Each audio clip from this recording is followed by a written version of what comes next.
Dear students, good morning. आप सबों का हार्दिक स्वागत है, अभिनंदन है। मैं गिरीश कुमार। अभी देखिए, हम लोग ने स्ट्रेट लाइन का बहुत सारे थ्योरी को न्यूमेरिकल्स अभी स्टार्ट करेंगे। थ्योरी हमने पढ़ी है। ये क्वेश्चन क्या कह रहा है कि perpendicular distance from the origin is 5। Question पढ़ते जाना। नॉर्मल फॉर्म बता चुके हैं। क्या था कि अगर कोई लाइन एल इसके बीच का जो है, सॉरी, ये कोई लाइन है, एक्स एक्सिस वाई एक्सिस है। यहां से ऑरिजिन से perpendicular distance from the origin, origin से ये परपेंडिकुलर डिस्टेंस ये पी है ना। ये डिस्टेंस कितना है, नॉर्मल फॉर्म याद करो। और अगर ये जो है and the angle made by the perpendicular, ये परपेंडिकुलर जो है ये एंगल ओमेगा अगर बनाता था, थ्योरी को थोड़ा सा रिमाइंड करना है, तो इसका इस लाइन का इक्वेशन क्या होता था? The required equation is x cos omega plus y sin omega is equal to p. यही था ना, दिमाग में आया? Normal form. तो बता, यहां पर दिया हुआ है कि the perpendicular distance from the origin. So now given, क्या दिया हुआ है कि perpendicular distance from the origin is p is equal to, इसका वैल्यू 5 यूनिट। अभी ये कुछ दिया नहीं है, सेंटीमीटर मीटर, तो यूनिट कुछ भी होगा। मेड एंगल, एंगल जो है मेड बाय द परपेंडिकुलर, ये परपेंडिकुलर ओमेगा एंगल बना रहा है, तो with the positive x axis, ये ध्यान देना है। तो यहां पर इसका वैल्यू कितना दिया हुआ है? 30 डिग्री है ना। तो सब कुछ मिल गया, इसलिए the equation will be, the equation will be, कितना इक्वेशन होगा इसमें बैठा दो, x cos 30 degree y sin 30 degree और इजकल टू p का वैल्यू कितना, इसको सॉल्व कर दो। x cos 30 डिग्री का वैल्यू √3 बाय y sin 30 का और इजकल टू 5। 2 एलसीएम ले लेंगे, तो यहां पर बच जाएगा √3x प्लस वाई और 2 क्रॉस मल्टीप्लाई करके यहां भेज देंगे। अब इसको यहां पर इधर लाके हम लिख सकते हैं स्टैंडर्ड फॉर्म में, √3x plus y minus 10 is equal to 0। This will be the answer. Okay, तो ये जितना भी थ्योरी बताया गया है एकदम उसको दिमाग में रखना। थ्योरी अगर दिमाग में है, क्वेश्चन 2 बार पढ़ोगे दिमाग में आ जाएगा, बैठा देना। और यही प्रैक्टिस करते रहना, थोड़ा थोड़ा स्टैंडर्ड होते जाएगा क्वेश्चन आगे बढ़ते बढ़ते। और यही कंपटीशन लेवल में भी क्या आएगा, थोड़ा थोड़ा स्टैंडर्ड होगा, थोड़ा सा ज्यादा समझना पड़ेगा क्वेश्चन को। क्लियर? 9 नंबर क्वेश्चन कह रहा है दोस्तों, एक ट्रायंगल दिया हुआ है पी की बार, इसका पी का कोऑर्डिनेट दिया हुआ है, दिया हुआ है। अब कह रहा है कि find the equation of the median through vertex R. इस वर्टेक्स आर से मीडियन डालेंगे, कहां पर आएगा? इसमें मीडियन मतलब क्या होता है कि ये मिडिल पॉइंट को, ये पीक्यू के मिड पॉइंट से जाता हुआ ये है ना। तो यहां इसका मिड पॉइंट पहले कैसे निकलेगा, इसका कुछ भी दे देते हैं, R P Q R S दे देते हैं। तो इसका mid point x1 plus x2 bye 2 होता है ना। तो यहां देखो 2, इसको जोड़ेंगे तो ये 0 आ जाएगा, और 1 और 3 4 बाय 2 आ जाएगा। तो इसका हमको मिल गया, बस में आ रही है। अब ये और ये आर एस, इस लाइन का हमको क्या चाहिए? इक्वेशन चाहिए। So the equation of R S 2 point form, y minus y1 और यहां m के जगह y2 minus y1 x2 minus x1 और x माइनस x1। इसको मानो, इसको मानो, जिसको मानना है, फॉर्मूला वही रहेगा, अपने आप आ जाएगा। 3 by 4 x minus 4, this implies 4 यहां cross multiply 4y minus 20, 3x minus 12। तो ये 3x माइनस 4y ये उधर जाएगा तो प्लस 20 और minus 12, 8 equal to 0। This will be the answer. इस मीडियन का आंसर आ गया।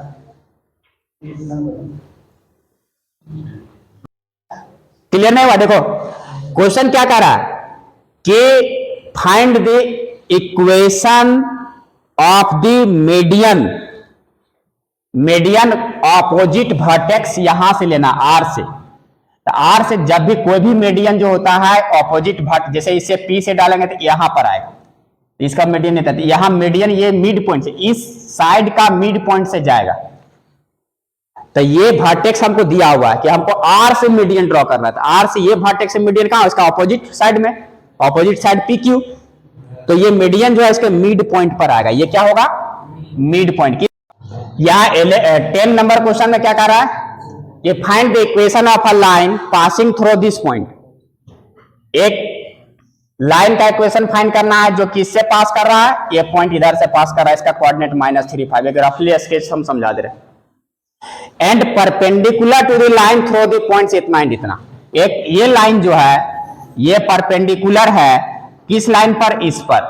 जो किस से जा रहा है? ये यहां से जा रहा है 2 5 से और -3 6 से। ऐसा कुछ कंस्ट्रक्शन है। ये लाइन ये दोनों पॉइंट से जा रहा है और इस लाइन जो ये जो लाइन है इस पॉइंट से पास कर रहा है और इस पर परपेंडिकुलर है, इस लाइन पर जो ये दोनों पॉइंट से क्रॉस कर रहा है। ठीक है, तो हमको इसका इक्वेशन चाहिए, इसका, इस लाइन का इक्वेशन। ये और आगे बढ़ेगा, कहीं जाएगा इधर। कैसे होगा? हमको एक इक्वेशन लाइन का फाइंड करने के लिए क्या क्या चाहिए? उसका डायरेक्शन चाहिए, मतलब उसका स्लोप चाहिए, और एक पॉइंट चाहिए, या फिर 2 पॉइंट चाहिए। यही चाहिए ना? तो इसमें से एक पॉइंट है तो या तो दूसरा पॉइंट चाहिए या स्लोप चाहिए। तो देखो अभी ट्रायंगल वाला जो बनाए थे उसमें दूसरा पॉइंट मिल गया था मीडियन से, लेकिन इसका कोई कंडीशन इसमें दिया हुआ कि ये लाइन जो है सो परपेंडिकुलर है इस लाइन पर। ये मान लेते हैं अगर L1 है और ये L2 है, तो अकॉर्डिंग टू क्वेश्चन ये L1 is perpendicular to L2, ये दिया हुआ। तो परपेंडिकुलर का दिया, इसका मतलब इसका स्लोप इसके थ्रू से फाइंड हम करेंगे। तो सबसे पहले इसका स्लोप कैसे निकलेगा? स्लोप ऑफ L2, L2 का स्लोप हाँ is equal to y2 minus y1। तो y2 यहां पर 6 है, y1 5 है, तो 6 माइनस 5 बटा x2 माइनस x1 -3 माइनस 2। तो ये कितना निकल जाएगा? मतलब -1/5। अब इसलिए स्लोप ऑफ L1 सिंस ये परपेंडिकुलर है, तो परपेंडिकुलर का क्या कहानी होता है कि अगर परपेंडिकुलर है दो लाइन तो इसका स्लोप m1 इंटू m2 बराबर -1। मतलब पहला का स्लोप निकालेंगे तो ये इधर जाके डिवाइड हो जाएगा, होगा ना? तो यहां से स्लोप ऑफ L1 बराबर -1 बटा slope of L2, -1 upon slope of L2। तो स्लोप ऑफ L2 कितना है? तो ये पलटी मारेगा तो माइनस माइनस कैंसल आउट कितना हो जाएगा? तो देखो इसका L1 का हमको स्लोप मिल गया और एक पॉइंट मिल गया। So the required equation of line L1 कितना होगा? y माइनस y1 बराबर यहां m स्लोप कितना निकला? 5 और x माइनस x1 -3, तो माइनस माइनस +3। तो अब यहां से इसको 5x माइनस y और यहां 15 और ये उधर जाके जुड़ जाएगा इक्वल टू, तो this will be the answer. Clear? ये 11 number question. A line perpendicular to the line segment joining the points इतना एंड इतना। पहले यहां तक पढ़ो। एक लाइन जो है ये किस पर परपेंडिकुलर है? ये लाइन सेगमेंट जो है इस पर सेगमेंट मतलब यहां तक है, line segment joining the points, यहां मान लो P10 और ये Q23, ये दोनों पॉइंट को जो ज्वाइन कर रहा है इस लाइन पर, एक लाइन परपेंडिकुलर है, ठीक है। A line perpendicular to the line segment joining these points, इस पर ये परपेंडिकुलर है, ये मान लो L1 है, ठीक है, ये परपेंडिकुलर है। और क्या कह रहा है यहां तक clear. Next, divides in the ratio 1:n। अब ये जो यहां जाके सट गया, तो इस लाइन को डिवाइड कर रहा है किस रेशियो में, 1:n के रेशियो में। तब हमको इसका इक्वेशन फाइंड करना है, इस लाइन का। अब इसका कुछ नहीं दिया, ना पॉइंट दिया है ना स्लॉप दिया, तो दोनों निकालना पड़ेगा। तो दोनों हमको क्या दिमाग लगाना होगा कि इसका जो सो पॉइंट कैसे निकलेगा एक तो चूंकि आप दिया है कि ये पॉइंट जो है मान लेते हैं R, ये सेक्शन फॉर्मूला है ना, सेक्शन फॉर्मूला कि अगर कोई लाइन इंटरनली m:n के रेशियो में डिवाइड करेगा तो mx2 प्लस nx1, याद है ना फॉर्मूला। अगर ये R जो है, P जो है x1 y1 और ये Q x2 y2, इसको m:n के रेशियो में इंटरनली डिवाइड कर रहा है, तो इसका क्या होता है कोऑर्डिनेट, mx2 इधर वाला से और ये इधर वाला से प्लस बटा, और इसी तरह से y coordinate my2 plus ny1 upon m plus n। Clear, section formula. तो R का कोऑर्डिनेट भाई यहां से निकाल लेंगे, 1 into 2 that is 2 plus n into 1 बटा 1 प्लस n, x कोऑर्डिनेट निकल गया। y coordinate 1 into y2 that is 3 n into 0 बटा 1 प्लस n, तो ये निकल गया, एक पॉइंट निकल गया। अब हम इसका स्लॉप निकालना चाहेंगे, क्योंकि this line is perpendicular to PQ, so slope of, पहले हम PQ निकाल लेंगे, slope of PQ, y2 minus y1 तो 3 माइनस 0 और x2 माइनस x1 2 माइनस 1, मतलब इसका रिजल्ट कितना आएगा, तो स्लॉप ऑफ L1, इसलिए स्लॉप ऑफ L1 माइनस 1 बटा स्लॉप ऑफ PQ, परपेंडिकुलर है, तो परपेंडिकुलर है तो यहां माइनस 1 बटा इसका स्लॉप 3, तो माइनस 1 बटा 3 आ गया। सो नाउ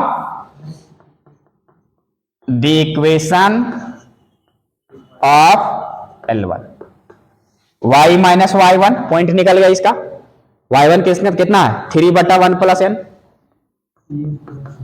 बराबर यहां m, स्लॉप कितना निकला माइनस 1/3 और x माइनस x1, r का कोऑर्डिनेट ये पॉइंट कितना है 2 प्लस n बटा 1 प्लस n। अब इसको सिंप्लीफाई करना है ना, क्या करना है, इसका एलसीएम ले लेना है, यहां 1 प्लस n, यहां 1 प्लस n, वो कैंसल आउट हो जाएगा, उसका 3 को क्रॉस मल्टीप्लाई करके क्या करना, लिख देना, लिख लोगे, बस में आ रही है ना, तो इसका काम पूरा कर लेना, यहां आंसर हो गया। कोई दिक्कत। 14 नंबर क्वेश्चन अच्छे से समझना, कह रहा है, क्वेश्चन कह रहा है कि find the equation of the line through the point 0 2 कहां पर होगा, x0 y2, सपोज करो this is the point, y axis x axis, तो 0 2 यहां होगा। एक लाइन 0 2 से क्रॉस कर रहा है, दिमाग में आना चाहिए, पास कर रहा है, चलो ठीक है। ये x एक्सिस के साथ कितना एंगल बना रहा है 2π/3 अर्थात 120 डिग्री, 2 into π/3 मतलब π/3 मतलब 60 डिग्री, 180/3 60 डिग्री और 60 into 2 120 डिग्री, चलो ठीक ऐसा ही जाएगा। तो अब एक पॉइंट से जा रहा है, ये x एक्सिस के साथ इतना एंगल बना रहा है, तो इसका हमको इक्वेशन निकालना है, L1 का निकल जाएगा। इसका स्लॉप कितना निकलेगा, स्लॉप ऑफ L1, अगर एंगल पता है with positive direction of x axis तो tan थीटा, tan 2π/3 120 डिग्री, कितना वैल्यू आएगा फट से बताओ, tan 120 डिग्री 90 से भाग देंगे 30 बचेगा तो 10 90 इंटू 1 प्लस 30 पूरा सीख लो। ये 90 ऑड है, 10 किस में चेंज होगा? cot 30 का वैल्यू √3, लेकिन 120 किस क्वाड्रेंट में आएगा? सेकंड में 10 क्या होगा? तो -√3, तो इसका कितना आ गया? Okay, passing through the points 0 2, so the equation of L1, therefore equation of L1 is y minus y1 बराबर m x minus x1। x1 यहां क्या है? 0 हो जाएगा ना। तो ये -√3x को इधर बुला लो, तो +√3x plus y minus 2 is equal to 0, इसी को इधर बुलाया। ठीक है। अब इसी में एक क्वेश्चन और जुड़ा हुआ है, ये ध्यान देना। क्या जुड़ा हुआ? कह रहा कि also find the equation of the line which is parallel to the cross, which is parallel, find the equation of the line parallel to it. एक लाइन है L2 जो इसी L1 के पैरेलल है, तो भैया जब पैरेलल हो गया तो स्लोप बराबर होगा, m1 बराबर m2। तो यहां पहले लिख लो, we have slope of L2 बराबर स्लोप ऑफ L1 बराबर slope of L1, this is equal to -√3। क्यों? क्योंकि L1 parallel to L2, parallel होने के कारण। अब ये कह रहा कि and passes through the point, हाँ, and crossing the y axis at a distance of 2 units below the y axis, sorry 2 units below the origin. तो भैया ऑरिजिन से नीचे जाएगा y एक्सिस पर, तो यही ना आएगा। तो ये आ गया। तो एक पॉइंट, अगर यहां पर हम पॉइंट लेंगे, क्योंकि स्लोप पता है और स्लोप पता है, तो एक पॉइंट मिल जाएगा हमको। ये y एक्सिस को क्रॉस कर रहा है ऑरिजिन से 2 यूनिट नीचे। जब 2 यूनिट नीचे करेंगे तो -2 आएगा, और y एक्सिस पर x कोऑर्डिनेट क्या होगा? 0 होगा। तो 0 -2 एक कोऑर्डिनेट मिल गया हमको, इसलिए the equation of L2 y minus y1 -2 तो +2 हो जाएगा, m x minus x1 0। Clear? ये -√3x को इधर बुला लो, ये प्लस y प्लस 2 इधर क्या बच गया? 0। This will be the answer. है स्पष्ट बात है? तो इस टाइप से क्या है कि क्वेश्चन पढ़ते रहना है। क्वेश्चन पढ़ो, फिगर दिमाग में आएगा, एंगल्स, ये सब कैलकुलेशन, ये सब एंगल कैसे निकालना है फट से, ये सब बाय प्रैक्टिस। इसको तुम हमेशा मैथ्स फिजिक्स ये सब पेन पेपर लेके ही बैठो। और एकदम बोले हैं, पहले ही बोले हैं कि जितना तुम काला करोगे कॉपी को, तो ब्लैक खान, मतलब कोयले के खान से तब डायमंड निकलेगा वहां से। समझ में आ रही है ना? हाँ, एकदम निकलेगा। तुम देखो, एकदम खटाखट प्रैक्टिस करते रहो। कुछ भी पढ़ो उसको लिखो एकदम। समझ में आ रही है? एकदम परफेक्ट हो जाओगे सही समय पर। यहां तक किसी को कोई परेशानी नहीं? तो दोस्तों आज के सेशन में इतना ही, हम विदा लेते हैं, फिर मिलते हैं नेक्स्ट सेशन के साथ। तब तक के लिए आप स्वस्थ रहें, मस्त रहें, पढ़े, आगे बढ़े और देश को आगे बढ़ाएं, समाज को आगे बढ़ाएं। तो बहुत बहुत धन्यवाद। अगर वीडियो पसंद आए लाइक शेयर एंड सब्सक्राइब जरूर करें। Again thanks.